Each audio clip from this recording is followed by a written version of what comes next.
Really, I've noticed, and I'm sure my partner's noticed, a big difference from the times when I'm really, really into giving head, where I'm just like, I have almost like an oral fixation and I could go for like a really long time, versus the times where it's like, I guess I'll do it for like 5 minutes, but I'm not like, my heart isn't in it, you know? And things get really good when your heart's in it. For that, I use a couple of different motivations. One, yes, you want to give your partner pleasure, and that's definitely a motivating factor. Two, I want to prove myself to be the very best that they have ever had. I want to blow their mind. I want them to, whenever they jerk off, I want them to think back to this moment. And that is literally one of the best sexual compliments I've ever gotten, was from an ex-boyfriend who told me like 2 or 3 years after we had stopped seeing each other. He said that he still thought about the time that I sucked him off when he jerked off. And that was like 4 years ago, and I still think about that once every 2 months, and I get proud. But really, whatever your motivation is, giving your partner pleasure, being the very, very best that they have ever had, or probably a healthy combination of the two of those, just getting into the right mindset where you're actively wanting to do this is it, right? Because yeah, sometimes it feels like they went down on me, I should go down on them, I'll do it. Like, it's not like you don't want to do it, but there is a difference between just being like, okay, and being like, yes, I'm gonna suck you off.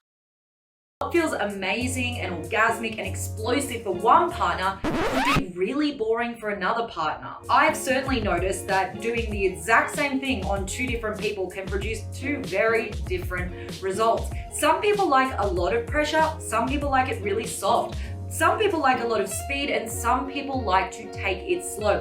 And the only way that you can possibly find that out is to talk to your partner. And it's such a shame that we put so much stigma and so much shame and embarrassment around the topic of sex that we don't really feel comfortable asking our partners for what they want in bed. But let me tell you, a partner who takes an interest in what you like in bed and who asks questions about what kind of speed, pressure, pace, and frequency that you enjoy is sexy. That's someone who actually really cares about your pleasure. So don't feel embarrassed or ashamed about asking your partner what kind of pressure or speed they want. You can simply try one particular pressure and then report back to your partner. Say, is that good for you? Would you like faster?